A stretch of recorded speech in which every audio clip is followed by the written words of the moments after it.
कल जो हमला हुआ इम्तियाज जलील के गाड़ी के ऊपर, इमाम कार्यकर्ता के ऊपर, देखिए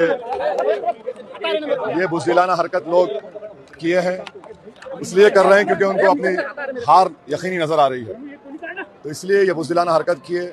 और इंशाअल्लाह ताला उस वार्ड की जनता और औरंगाबाद की जनता इसका जवाब ना ज़बान से देगी ना हाथ से देगी, बल्कि बटन को पतंग के निशान पर दबाकर उनको भी शिकस्त देगी। और उनके पीछे जो ताकतें उनकी सरपरस्ती कर रही हैं उनको मुंह तोड़ जवाब मिलेगा, हारेंगे इंशाअल्लाह। क्या लगता है आपको महाराष्ट्र में कितनी सीटें आपकी आई?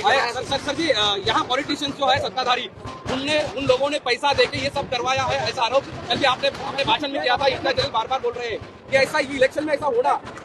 देखिए जो भी हरकत किए हैं पुलिस ने उनको पकड़ा है। हम तो एडमिनिस्ट्रेशन से ये बोले हैं कि इनके पीछे जो लोग हैं उनको भी बेनकाब करिए, मगर हमारे कदम पीछे हटने वाले नहीं हैं। और इंशाअल्लाह ताला वहाँ की वार्ड की जनता इनको इनके खिलाफ वोट देकर जवाब देगी। सर इसके पहले इलेक्शन में ऐसा कभी वाकई नहीं हुआ था हमला या पुलिस की जरूरत पड़ी आपके जैसे रैली है, आपके लिए पुलिस की जरूरत कभी पड़ी नहीं है, आज पुलिस बराबर।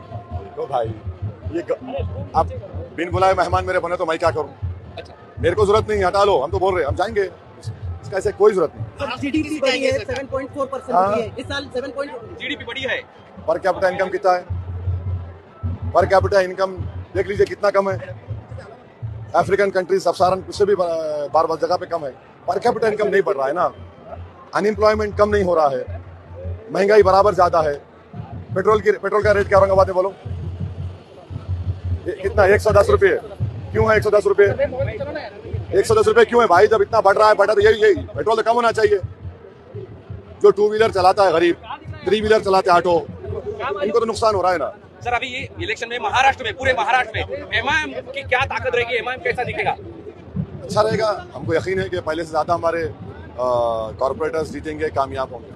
2-3 सत्ताधारी अपने अपने विरोध में है, अजीत पवार, फडणवीस, शिंदे सब, मगर मुद्दा जो है वो महाराष्ट्र के हित के बारे में नहीं है, ऐसा बोला जाता है। कि आपकी राय क्या है? देखिए औरंगाबाद में हम है 2024-25 का बजट है 4333 करोड़ म्युनिसिपल कॉर्पोरेशन का। यहाँ पे जो कचरा फेंकते गड़े में वही फेंक रहे, रोड नहीं है, पीने का पानी का इंतजाम नहीं है, स्कूल्स बराबर नहीं है। तो ये इतने साल से आप चला रहे हैं, माने बीजेपी और ये सब शिवसेना, आप तो कुछ किया ही नहीं। असल जो मुद्दा है, चाहे यहाँ का हो, औरंगाबाद का हो, सोलापुर का हो, मालेगांव का हो, धुलिया का हो, नांदेड़ का हो, परभनी का हो, नगर का हो, ये सब वहाँ पे तो सिविक कम्युनिटीज है ही नहीं। तो फिर अगर काम होता तो मुख्यमंत्री तक क्यों फिर रहे गली गली? इसलिए फिर रहे के काम नहीं किए। मुद्दा लोकल सेल्फ गवर्नेंस का होना चाहिए, वो नहीं रखकर दूसरों पे बात कर रहे हैं। मुंबई सबको चाहिए, मुंबई सबको चाहिए। आपने तो मुंबई से ही अपने प्रचार की शुरुआत की थी। अभी राज उद्धव एक साथ आए, उनके राज ठाकरे उद्धव ठाकरे एक साथ आए। मुंबई में फर्क पड़ेगा क्या? अभी उनका कहना है कि देवेंद्र फडणवीस से नागपुर के, उनको कुछ पता नहीं है, और आपने मुंबई से अपनी ये इलेक्शन की प्रचार मुहिम शुरू कर दी। किसकी मुंबई? देश का अटूट हिस्सा है, यकीनन मुंबई भारत का फाइनेंशियल कैपिटल है और